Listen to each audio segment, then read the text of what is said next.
ఈరోజు మంత్రి సవిత జగన్మోహన్ రెడ్డి గారిని విమర్శ చేస్తూ వైఎస్ఆర్సీపీ పార్టీ కార్యకర్తలని లీడర్లు అందరినీ కూడా విమర్శ చేస్తూ ఈరోజు జగన్మోహన్ రెడ్డి గారు ఏదో కాంగ్రెస్ వైపు చూస్తున్నారు, వైఎస్ఆర్సీపీ పార్టీ పని అయిపోయింది అని ఆమె మాట్లాడుతూ ఉంది. ఒకసారి సవితకు, ఎందుకంటే ఆమెకు ఎప్పుడు కూడా హాఫ్ నాలెడ్జ్లో మాట్లాడుతుంది అని మన అందరికీ తెలుసు. సవిత గుర్తుపెట్టుకో, జగన్మోహన్ రెడ్డి గారికి ఎవరు సపోర్ట్ అవసరం లేదు. ఈరోజు ఈ వైఎస్ఆర్సీపీ పార్టీకు ఆంధ్రప్రదేశ్ రాష్ట్రంలో 40% 40% ఓటు ఉంది అంటే ఇంకా మనకు జగనన్న నాయకత్వం, మీరు ఎన్ని అబద్ధాలు చెప్పినా కూడా జగన్మోహన్ రెడ్డి గారి నాయకత్వం పైన ప్రజలకు ఆ భరోసా ఉంది, అభిమానం ఉంది. కాబట్టి 40% ఓటు షేర్ మనకు అలాగే ఉంది. గతాన్ని ఒకసారి గుర్తు చేసుకో. చంద్రబాబు నాయుడు గారు సోనియా గాంధీతో మిలాఖత్ అయ్యి వాళ్ళిద్దరూ కలిసి జగన్మోహన్ రెడ్డి గారి పైన కేసు పెట్టి ఆయనకు లేనిపోది కేసు పెట్టించి బాధలు పెట్టినా కూడా ఆ రోజు సోనియా గాంధీని దిగి వచ్చి ఆంధ్రప్రదేశ్ రాష్ట్రానికి ఏం జరుగుతుంది అని చూసే పరిస్థితి జగన్మోహన్ రెడ్డి గారు సోనియా గాంధీకి చేశారు. అదేవిధంగా అన్యాయంగా కేసు పెట్టి జగన్మోహన్ రెడ్డి గారిని ఇరికించే ప్రయత్నం మరి చేసినారు. కాబట్టి ఈ రోజు ఆంధ్రప్రదేశ్ రాష్ట్రంలో కాంగ్రెస్ పార్టీ సర్వనాశం అయింది. అది ఒకసారి గుర్తుపెట్టుకో. ఎందుకంటే సెంట్రల్లో ఉండే వాళ్ళందరినీ కూడా ఎవరిని కూడా నేను కేర్ చేయను అని చెప్పి పార్టీ పెట్టి ప్రతి ఒక్కరికి కూడా సంక్షేమ పథకాలు ఇచ్చి సంక్షేమ సామ్రాట్గా ఉన్న జగన్మోహన్ రెడ్డి గారిని విమర్శ చేసే స్థాయి సవిత నీది కాదు అని నీకు హెచ్చరిస్తున్నాను. అదేవిధంగా మనకు ఎవ్వరు సపోర్ట్ అవసరం లేదు. మీరు, మీ నాయకుడు చంద్రబాబు నాయుడు గారు ఏ ఎలక్షన్ వచ్చినా కూడా సపోర్ట్ కోసం ఏ పార్టీతో పోవాలా, ఏ పార్టీతో పొత్తు పెట్టుకోవాలని చూసే నాయకుడు చంద్రబాబు నాయుడు గారు. ఈరోజు మీరు జనసేన, బీజేపీ, టీడీపీ మీరందరూ పొత్తు పెట్టుకుంటే మీకు 60% ఓట్ షేర్ వచ్చింది. ఇప్పటికైనా కొద్దిగా బుద్ధి తెచ్చుకొని ఎవరికి ఓట్ షేర్ ఎంత ఉంది అనేది మీరు దయచేసి చూసుకునే బాధ్యత మీ పైన ఉంది. ఎప్పుడు కూడా నోరుంది అని జగన్మోహన్ రెడ్డి గారిని ఎప్పుడు కూడా మాట్లాడే స్థాయి, విమర్శ చేసే స్థాయి అస్సలు నీది కాదు. నువ్వు ఈరోజు పెనుగొండ ఎమ్మెల్యేగా, ఒక బీసీ శాఖ మంత్రిగా, అదేవిధంగా జౌళి శాఖ మంత్రిగా ఇదే పరిగి మండలంలో నీకు ఓపెన్ ఛాలెంజ్.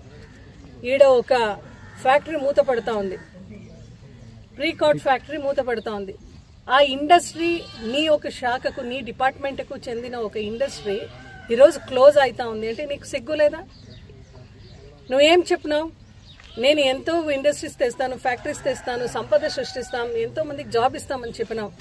ఈరోజు అది ఒక ఫ్యాక్టరీ క్లోజ్ అవుతా ఉంటే, మళ్ళీ ఒక థ్రెడ్ ఫ్యాక్టరీ అది క్లోజ్ అవుతా ఉంది అంటే నువ్వేం చేస్తున్నావు? నువ్వు దిగొచ్చి గవర్నమెంట్ తరఫున వాళ్ళకి సబ్సిడీ అందిస్తూ దాదాపు 2000 కుటుంబాలు రోడ్డుకి ఎక్కుతాయి కదా. రోడ్డున పడితే దీనికి ఎవరు రెస్పాన్సిబుల్? నువ్వే రెస్పాన్సిబుల్ కదా శాఖ మంత్రిగా. దాన్ని ఎట్లా సెర్చ్ చేయాలా అనే ఇంగిత జ్ఞానం కూడా నీకు లేదు. బీసీ శాఖ మంత్రిగా ఉన్నావు, కురుబ కులంలో నువ్వు పుట్టినావు. నువ్వు ఎలక్షన్కు ముందర కురుబోళ్ళు ఎవరెవరైతే పూజారులు ఉన్నారో, గుడికట్టు పూజారులు ఎవరైతే ఉన్నారో కురుబోళ్ళందరికీ కూడా హానరేరియం 5000 ఇస్తామని చెప్పినారు కదా. మీరు ఎప్పుడు అమలు చేస్తారు మా హామీని? మీరు బీసీ శాఖ మంత్రిగా ఉంటూ నువ్వు అందరికీ కూడా పెన్షన్ ఇస్తాం, బీసీలందరికీ కూడా పెన్షన్ ఇస్తామని చెప్పినావు కదా. నువ్వు ఇది 2వ బడ్జెట్ మీరు ప్రవేశం పెడుతున్నారు. ఎప్పుడు మీరు బీసీలకు న్యాయం చేసేది? ఎప్పుడు మీరు ప్రతి బీసీకి కూడా ఎవరైతే ఎలిజిబుల్ ఉన్నారో వాళ్ళకి ఎప్పుడు పెన్షన్ ఇస్తావనే దాని గురించి నువ్వు మాట్లాడు. అది తప్ప నువ్వు లోకంలో ఉండేదంతా మాట్లాడుతున్నావు. కనీసం నీ శాఖలో ఎప్పుడు ఇస్తావు పెన్షన్ అన్న క్లారిటీ కూడా నీకు లేదు. అటువంటి పనితీరులో నువ్వు ఉన్నావు.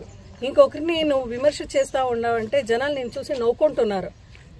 ఇంకొకసారి జగన్మోహన్ రెడ్డి గారి గురించి నువ్వు ఏదైనా ఎక్కడైనా విమర్శ చేసినావన్నా, ఎక్కడైనా మాట్లాడినావన్నా నిజంగా పరిణామాలు అయితే బాగుండదని నీకు హెచ్చరిస్తున్నాం. వాలంటరీ వ్యవస్థకు ఆ రోజు నువ్వేం చెప్పినావు? ఎలక్షన్లో డబ్బా కొట్టుకొని పారాడినావు కదా. పల్లె కూడా మీకు 10,000 జీతాలు పెంచుతామని చెప్పినారు కదా. ఈరోజు ఎంతమంది వాలంటీర్స్ ఇక్కడ ఉన్నారు? వాళ్ళు కూడా వాళ్ళ కమిట్మెంట్స్ ఉన్నింది. ఏదో కూటమి ప్రభుత్వం వస్తే 10,000 ఇస్తారు. మళ్ళీ చాలామంది మీ మంత్రివర్గంలో ఉండేవాళ్ళు చెప్పినారు, మాకు స్వీట్ తెచ్చియండి, 10,000 మేము పెంచుతాము, పూతరేకలు తెచ్చియండి అని చెప్పినారు. ఎక్కడ పోయింది మీకు ఆ మాట? సూపర్ 6 హామీ ఎప్పుడు మీరు అమలు చేస్తున్నారు? ఫ్రీ బస్ అనేది ఎప్పుడు వస్తుంది మనకు? ఇంకా మీరు 2వ బడ్జెట్ ప్రవేశం చేసిన తర్వాత కూడా 1 సిలిండరే ఇచ్చినారు. ఎప్పుడు ఇస్తారు ఇంకా మిగతా ఫ్రీ సిలిండర్స్? దీని గురించి నువ్వు స్పందించాలి, దీని గురించి మీరు మాట్లాడాలి. గతంలో మేము ఏదైతే హామీ ఇచ్చినారో జగన్మోహన్ రెడ్డి గారు ప్రతి హామీని కూడా నెరవేర్చిన సంక్షేమ సామ్రాట్ జగన్మోహన్ రెడ్డి గారు. అదేవిధంగా ప్రతి ఊర్లో కూడా గ్రామ స్వరాజ్ మాదిరిగా తెచ్చాలని ఆయన సెక్రటరియట్ ద్వారా, ఆర్బీకే ద్వారా, వైఎస్ఆర్ క్లినిక్ ద్వారా నిజమైన గ్రామ స్వరాజ్యం తెచ్చింది జగన్మోహన్ రెడ్డి గారు. ఈరోజు కేవలం విమర్శ చేయాలని మీరు విమర్శ చేయొద్దండి. ఆత్మసాక్షిగా అడగండి. రాండి, మీరు బయటికి వచ్చి ప్రజలను అడగండి. మేము 5 ఏళ్ళు ఏం చేసినాం, మీరు ఏం చేసినారని ఒకసారి అడగండి. ప్రజలే మీకు సమాధానం చెప్తారు. ఇంకొకసారి జగన్మోహన్ రెడ్డి గారిని ఎక్కడన్నా మీరు లేనిపోను మాటలన్నా, విమర్శ చేయాలని, ఏదో నువ్వు మంత్రి పదవిలో ఉన్నావని విమర్శ చేసినా నిజంగా రాబోయే రోజులైతే ఈ కాన్స్టిట్యున్సీ వాళ్ళు అదే విధంగా నీ శాఖకు చెందిన వాళ్ళని నీకు చిమారి వేస్తారని మాత్రం నువ్వు గుర్తుపెట్టుకో.